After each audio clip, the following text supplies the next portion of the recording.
약간의 근심, 고통, 고난은 항시 누구에게나 필요한 것이다. 우리는 이미 가지고 있는 것에 대하여는 좀처럼 생각하지 않는다. 언제나 없는 것만을 생각한다. 우리들이 어려운 형편에 있을 때는 과거의 좋은 기억들을 회상한다는 것이 매우 유용한 일이 될 수 있지만, 좋은 형편에 있을 때는 나빴던 기억 따위가 매우 냉혹하고 불완전한 것이 돈이라는 것은 참으로 기묘한 사실이다. 우리들 인간과 비교해 볼 때 짐승은 한 가지 참된 지혜를 가지고 있다. 그것은 현재의 순간을 늘 차분하고 조용한 기분으로 지낸다는 것이다. 이 세상에 있는 모든 생물은 살려고 하는 의지를 충분히 가지고 있으나 이 의지가 충분히 만족되지 않기 때문에 산다는 것은 괴로운 것이다. 양서를 읽기 위한 조건은 악서를 읽지 않는 것이다. 인간의 행복은 거의 건강에 의하여 좌우된다. 건강하기만 하다면 모든 일은 즐거움과 기쁨의 원천이 된다. 반대로 건강하지 못하면 외면적 행복도 즐거움이 되지 않을 뿐 아니라 뛰어난 지, 정, 의조차도 현저하게 감소된다. 용기란 우리들 인간이 행복을 누리는 데 있어서 하나의 중요한 구실을 하는 요소이다. 인생의 첫 40년은 자신이 직접 쓴 소설이며 나머지 30년은 그 소설을 해설해준다. 행복은 만족을 모른다. 착시 현상과 비슷하다. 늘 또 올 것만 같은 무언가다.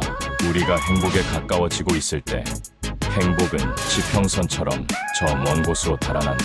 하루하루가 인생이다. 잠에서 깨어날 때는 다시 태어남이고 하루를 마치고 침대로 가는 건 죽음을 뜻한다. 재능은 타겟을 보고 타겟을 정확히 맞추는 것이다. 천재는 사람들이 볼 수 없는 타겟을 본다. 의사는 사람들의 연약함을 보고, 변호사는 모든 사악함을 보고, 신학자는 모든 어리석음을 본다. 인간은 진정 혼자 있음을 통해서 자기 자신을 알게 된다. 한 인간이 고독을 소중하게 생각하지 않으면 자유의 소중함도 모를 것이다. 왜냐하면 인간은 진정 혼자 있을 때만 자유롭기 때문이다.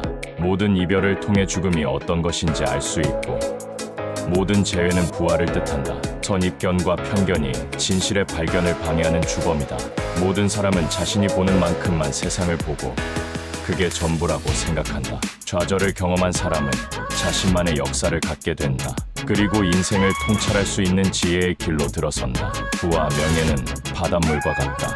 그 짠물을 먹으면 먹을수록 우린 더 목마르다. 사람은 음식물로 체력을, 독서로 정신력을 배양한다. 다른 사람처럼 되고자 하기 때문에 자기 잠재력의 4분의 3을 상실한다. 독서한 내용을 하나도 잊지 않으려는 생각은 먹은 음식을 모두 체내에 간직하려는 것과 같다. 인간의 사교는 사교가 좋아서가 아니라 고독이 두려워서이다. 책을 산다는 것은 좋은 일이다. 이와 함께 읽을 수 있는 시간까지 살 수 있다면 말이다. 그러나 사람들은 책을 산 것만으로도 그 책의 내용까지 알게 된 것으로 착각한다. 늦게 일어나서 아침을 짧게 하지 말라. 중요한 사상을 누구나 이해할 수 있도록 표현하는 것만큼 어려운 일도 없다. 소음은 모든 방해물 중에서 가장 염치 없는 형태다. 단순한 방해물이 아니고 생각을 분열시키기도 한다. 허영심은 사람을 수다스럽게 하고 자존심은 사람을 침묵하게 한다. 사람은 돈을 빌려주지 않는 것 때문에 친구를 잃고, 돈을 빌려주는 것 때문에 친구를 잃는다. 어리석은 일 중에 가장 어리석은 일은 이익을 얻기 위해 건강을 희생하는 것이다. 평범한 사람은 시간을 어떻게 보낼까 생각하지만 재능 있는 사람은 시간을 어떻게 사용할까 노력한다.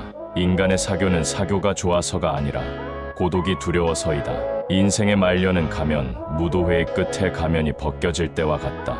악한 생각과 무의미한 노력은 서서히 얼굴에, 특히 그 눈에 드러나게 되어 있다. 사람들이 흔히 운명이라고 부르는 것은 대체로 그들 자신의 어리석음이다. 세상에는 있을 곳이 별로 없다. 세상은 비참함과 고통으로 가득 차 있기 때문이다. 어리석은 사람들을 염두에 두고 글을 쓰는 사람은 언제나 많은 독자를 보장받는다.